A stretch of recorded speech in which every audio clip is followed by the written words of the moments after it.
ఇది చూడండి, కొన్ని మనం ఇంట్లో ఆడే ఆటలు ఉంటాయి, బయట ఆడే ఆటలు ఉంటాయి. ఫస్ట్ మనం ఇంట్లో ఆడే ఆటలు చూసుకుందాము. ఇట్లా ఇది ఇద్దరు ఆడతారు, ఒకరు రాళ్ళు పెట్టుకుంటారు, ఒకరు చింతగింజలు పెట్టుకుంటారు. ఇట్లా అయితే ఆట ఒకటి అయినట్టు, ఇట్లా ఇట్లా అయితే ఇది ఇంకొకరి ఆట అయినట్టు. ఇలా ఉంటుందండి 3 రాళ్ళ ఆట. దీన్ని 3 రాళ్ళ ఆట అంటారు. ఇది చాలామందికి తెలిసే ఉంటుంది. నెక్స్ట్ అష్టచెమ్మ అంటారండి దీన్ని. ఇది కూడా చాలామంది తెలిసే ఉంటుంది. ఇది ఇద్దరు ఆడొచ్చు, ముగ్గురు ఆడొచ్చు, నలుగురు ఆడొచ్చు. ఒక చింతగింజలు పెట్టుకుంటారు, ఒక రాళ్ళు పెట్టుకుంటారు. ఇట్లా చెమ్మలు చేసుకోవాలి. ఇట్లా చెమ్మలు, దూగ అయితే దూగ పెట్టుకోవాలి, చెమ్మ అయితే ఇట్లా చెమ్మ పెట్టుకోవాలి. అష్ట అంటారు దీన్ని, అష్ట. ఇది ఇట్లా అష్ట పెట్టుకుంటారు. అష్టకి 8, చెమ్మకు 4, కన్నుకు 1, దూగకు 2, తీనికి 3 ఇట్లా ఆడతారండి. ఇది అష్టచెమ్మ అంటారు. ఇది కూడా చాలామందికి తెలిసి ఉంటుంది. నెక్స్ట్ ఇది పుంజీతం అంటారు. ఇది తెలిసి ఉండదు చాలామందికి. చూడండి, ఇవి 23 పెట్టుకోవాలి చింతగింజలు, మొత్తం 23 చింతగింజలు అంటే మేకలు అంటారు దీన్ని. ఇవి 2 పులులు అన్నమాట. పులులు ఇట్లా దుంకాలి, ఇట్లా దుంకాలి. నెక్స్ట్ మళ్ళీ ఇట్లా దుంకాలి. మొత్తం దుంకేస్తే పుల్లు గెలిచినట్టు. లేదంటే పుల్లను చిక్కుల పడేయాలంటే ఇట్లా పడేయాలండి. చిక్కుల ఎటు వెళ్ళకుండా ఇట్లా చిక్కుల పడేయాలి.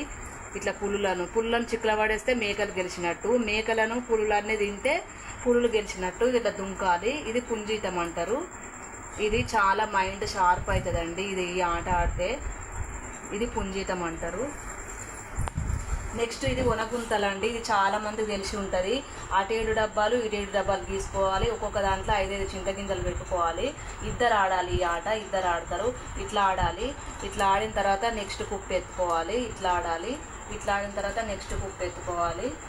ఎత్తుకున్నాక లాస్ట్కు ఏదైతే అయిపోతుందో అది లాస్ట్ కుప్ప మనకు వస్తుందండి. ఇట్లా తీసుకోవాలి. ఇట్లా ఇద్దరు ఆడతారు.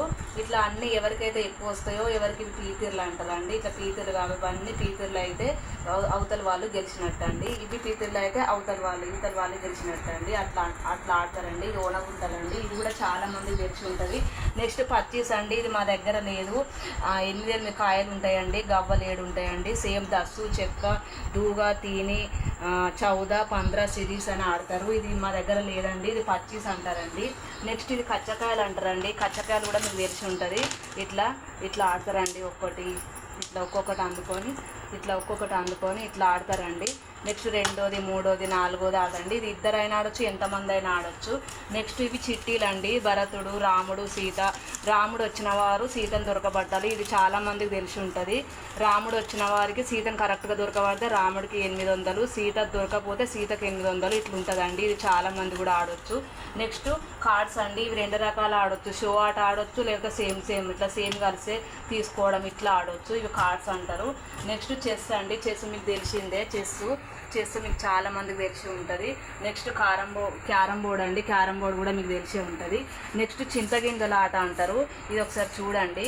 ఇది ఇట్లా కుప్పలు పెట్టి ఇట్లా లక్ చేయాలండి. లక్ చేయకపోతే అవతల వాళ్ళు ఆడతారండి. ఇది కూడా 2, 3 చాలామంది ఎంతమంది అయినా ఆడొచ్చండి. నెక్స్ట్ పెన్నులాట అండి. పెన్నులాట ఇట్లా తీయాలండి. ఇట్లా తీయాలి. కదిలితే మళ్ళీ అవతల వాళ్ళు ఆడాలండి. చాలా పెన్నులు ఉంటే చాలామంది ఆడొచ్చండి. ఇవి అండి ఆటలండి. ఇంకోటి కైలాసం ఉంటుందండి. కైలాసం కూడా మాకు లేదండి మా దగ్గర. ఈ ఆట కూడా ఆడొచ్చండి. మొత్తం 13 ఆటలు వచ్చేసినాయి.